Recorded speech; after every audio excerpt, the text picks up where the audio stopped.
బుల్లితెరపై రవి లాస్యాలు ఏ స్థాయిలో ప్రేక్షకులను ఆకట్టుకున్నారో ప్రత్యేకించి చెప్పక్కర్లేదు. అయితే ఇద్దరి మధ్య ఏవో విభేదాలు రావడంతో విడిపోయారు. కొంతకాలంగా వీరిద్దరు కలిసి షోలు చేయడం లేదు కదా, కనీసం మొహం చూసుకొని మాట్లాడుకున్నది కూడా లేదు.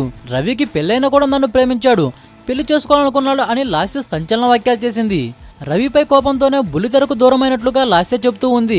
లాస్య ప్రస్తుతం బుల్లితెరకు దూరంగా ఉండి సినిమాలో నటిస్తున్న విషయం తెలిసిందే. లాస్య నటించిన రాజా మీరు కేక సినిమా త్వరలోనే ప్రేక్షకుల ముందుకు రాబోతుంది. సొంతంగా నిర్మాణం కూడా చేస్తున్నట్లుగా తెలుస్తుంది.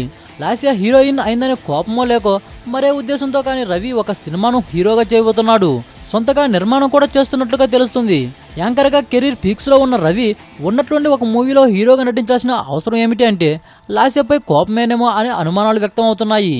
ఇటీవల ఒకానొక సందర్భంగా లాస్య చేసిన ఆరోపణలన్నీ తప్పు అని, అయితే వాటికి వివరణ ఇచ్చేందుకు తాను సిద్ధంగా లేను అంటూ చెప్పుకొచ్చాడు. దాంతో రవికి లాస్యపై ఏ స్థాయిలో కోపం ఉందో అర్థం చేసుకోవచ్చు. అందుకే లాస్యకు పోటీగా ఇది మా ప్రేమ కథ అనే సినిమాని చేయబోతున్నాడు. మరి ఇందులో ఎవరి ప్రేమ కథ ఉంటుందో అనేది చూడాలి. ఈ చిత్రానికి రవి సన్నిహితుడైన అయోధ్య కార్తిక్ దర్శకత్వం వహిస్తున్నాడు. ఈ వీడియోపై మీ విలువైన కామెంట్స్ ని మాతో షేర్ చేసుకోండి. అండ్ ఇంకో విషయం, సబ్స్క్రైబ్ చేయడం మర్చిపోకండి.